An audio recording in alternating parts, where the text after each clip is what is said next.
ഈ രൂപത്തിൽ ഞാൻ ഒരു കാര്യം കൂടി പറയട്ടെ, നിസ്കാരം ഖളാ ആക്കിയിട്ടുള്ള സമ്പാദ്യമില്ലേ, ഉപ്പമാരെ മക്കളെ വിളിച്ചു ചോദിക്കണം. വിദേശത്ത് ജോലിയാണ്, നാട്ടിൽ വരുമ്പോ അടിപൊളിയാണ്, തെരുവിലൂടെ നടന്നാൽ അത്തറിന്റെ മണമാണ്, കാറിന്റെ ചീറിപ്പോകുന്ന പാച്ചിലാണ്, അവന്റെ ഡിസൈൻ കണ്ടാൽ ഇന്നലെ ഗൾഫിൽ നിന്ന് ഇറങ്ങിയവനാണ്, അവന്റെ പെട്ടി കണ്ടാൽ നല്ല സന്തോഷമാണ്, അവൻ വരവറിയിച്ചാൽ നല്ല സുഖമാണ്, എന്നും കൊശിയുള്ള ഭക്ഷണമാണ്. അതേ സമയത്ത് ഈ സമ്പാദ്യ മുതലിന്റെ പിന്നില് സുബഹിന്റെ ഖളാഇന്റെ മണമുണ്ടോ, ഇശാഇന്റെ ഖളാഇന്റെ മണമുണ്ടോ?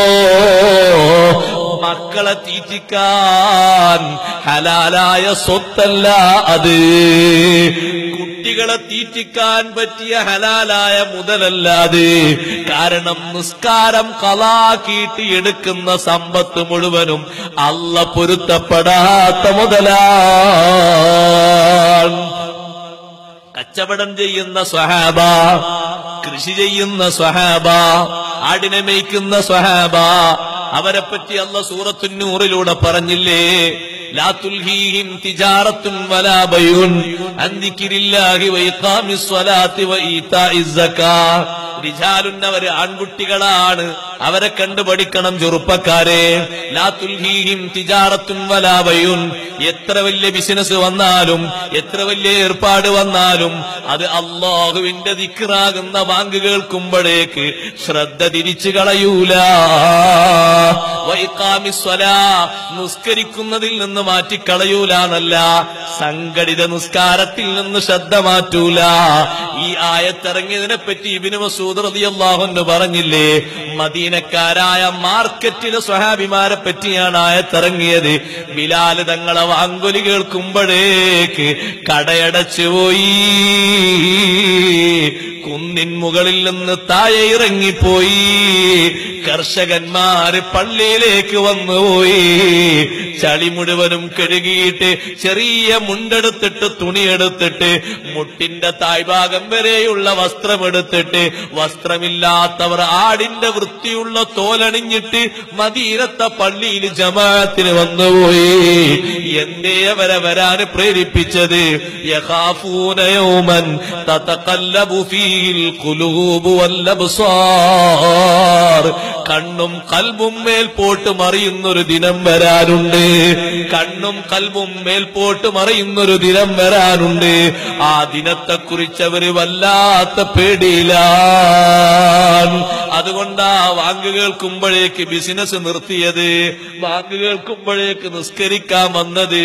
ജുമുഅക്ക് പോകാതെ ഒരൊറ്റ ജമാഅത്തിനും പോകാതെ ലക്ഷക്കണക്കിന് സമ്പാദിക്കുന്ന മക്കളാണ് ഗൾഫിലെങ്കിൽ എങ്ങനെയാണ് ഉപ്പമാരെ ആ സമ്പാദ്യം ഒലിച്ചു പോകാതിരിക്കുക?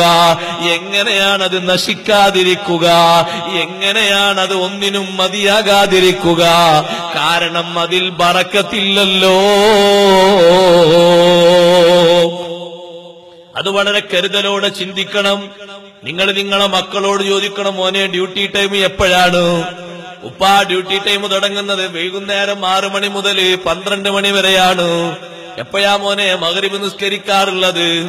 എപ്പോഴാ മോനെ ഇശാ നിസ്കരിക്കാറുള്ളത്? ഇശായിന്റെ കൂടെയാ ഞാൻ മഗ്രിബ് നിസ്കരിക്കാറുള്ളത്. ആ പണിയങ്ങ് ഒഴിവാക്കി നാട്ടിൽ വന്നോ?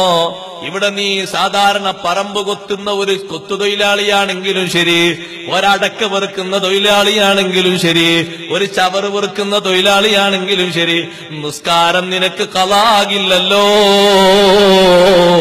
ബാപ്പ മരിക്കും വരെ നിനക്ക് ഹലാലായ സ്വത്ത് തന്നുകൊള്ളാം. ആർജവമുണ്ടോ രക്ഷിതാക്കളെ ഇത് പറയാൻ? അല്ലെങ്കിൽ അവിഹിതമായ ആ സ്വത്ത് കിട്ടിയിട്ട് ഈ തടിയിലേക്കത് കയറ്റിക്കഴിഞ്ഞാൽ, മക്കളിലേക്കത് കൊടുത്തു കഴിഞ്ഞാൽ, പേരമക്കളിലേക്കത് കൊടുത്തു കഴിഞ്ഞാൽ അവരുണ്ടോ ദീനിനുപകരിക്കുന്നത്? അവരുണ്ടോ സുന്നിയായി വളരുന്നത്? അവരുണ്ടോ മൂമിനായി തീരുന്നത്? അവര് തെറ്റിപ്പോകൂലേ? അവര് മാർഗം മാറിപ്പോകൂലേ? അതുകൊണ്ട് അതുകൊണ്ട് നന്നായി ഒന്ന് ആലോചിക്കണം, നന്നായി ഒന്ന് ചിന്തിക്കണം. സുബഹി നിസ്കരിക്കാത്ത പണിയാണോ ചെറുപ്പക്കാരനുള്ളത്? മാസത്തിൽ 25 ലക്ഷം കിട്ടിയാലും വേണ്ടടോ, തിരിച്ച് നാട്ടിൽ വന്നോ. നിന്റെ 25 ലക്ഷമല്ല,